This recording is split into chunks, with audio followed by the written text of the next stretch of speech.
having emergency equipment at the ready isn't always easy or practical. If I'm moving about my daily life dressed like this, not carrying a bag of any kind, it's kind of hard to keep emergency medical equipment around. But anytime I'm near my vehicle, there's really no excuse for me not to have the things that I might need in a worst case scenario.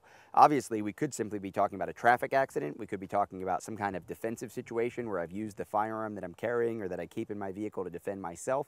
Or we could just come up on some situation where people need help and we need to be prepared to render that aid if we feel it's appropriate. So inside of the tour truck here, I keep a lot of equipment staged on the back door here. A lot of it's for the range specific, whether it's suntan lotion. Of course, I've got my emergency trauma kit that I keep with me out here on the range at all times, but it is actually attached to a larger emergency response kit that I can pull very quickly and very easily out of the truck. If I come up on an accident, or if I'm in an accident, if I'm injured, somebody else in the truck is injured, if I can get to this bag, it has the primary things that I need. I simply release those two straps, give a good tug, and this piece comes completely off. Now, I've got my normal range kit here, and my range kit has one tourniquet, compression bandage, and hemostatic agent. If you've watched a lot of the Personal Defense Network videos, you've probably seen what's inside of our standard range kits before. So let's take a look at what's actually inside of this bag. It's a little bit different. Here I've got some gloves. I've got some black gloves here and blue gloves there. If I'm going to be rendering aid to somebody else, like come up on that traffic accident, it's not the immediate trauma that we might see on the range. I might want to go ahead and glove up. Somebody else using this kit on me might want to go ahead and glove up.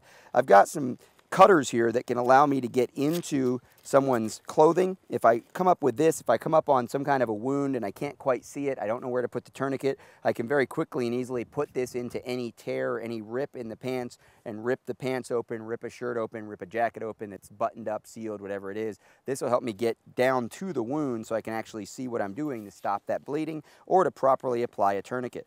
Inside, I've got a lot of different things. Now, some of these things are exactly the same as you would see on the range kit. We've got the same exact kind of compression bandage that I like to use, but we've also got some compressed gauze. We've got several little packets of compressed gauze to deal with more bleeding, the kind of bleeding that we might see with a crushing injury or the kind of injuries that come from traffic accidents as opposed to gunshot wounds. So we've got a lot of that.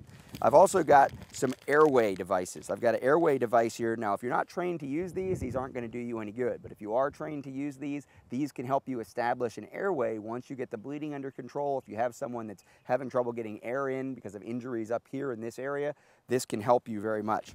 I've also got a mouth barrier. If I'm going to give CPR, I'm going to give breaths, I want to make sure that I have some kind of mouth barrier when I'm coming up to a traffic accident or whatever else it is that I want to render aid during.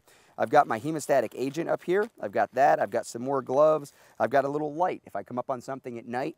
I've got a number 4 gauge needle. If I want to relieve air pressure, it's building up inside of the chest because of an injury to the lungs. I have air building up inside of the chest and it's actually compressing the lung and keeping somebody from being able to breathe. If this is something that you know how to use, again, this is a piece of medical equipment that you want to have. I have another tourniquet. Of course, if I get these two bags separated, maybe I just want to tear this bag off, give it to somebody else, let them go use it to render aid. When I have my bag, I open my bag, of course, I do have another tourniquet in here. There's a lot of different things I have in here that can help me with more advanced medical procedures than I'm going to need if I'm just out on the range trying to stabilize somebody before the good guys show up with more advanced medical help or I transport somebody to the hospital. Having medical equipment when you're just moving around your everyday life isn't always convenient. You can't have all this stuff just tucked into a cargo pocket, but you can keep it staged in a vehicle. It should be someplace that's very obvious and someplace it's very easy to access. If you have a kit set up like this, or you just keep it Velcroed onto the back of one of your seats, any of these things will be great options for you when it comes to staging emergency medical gear.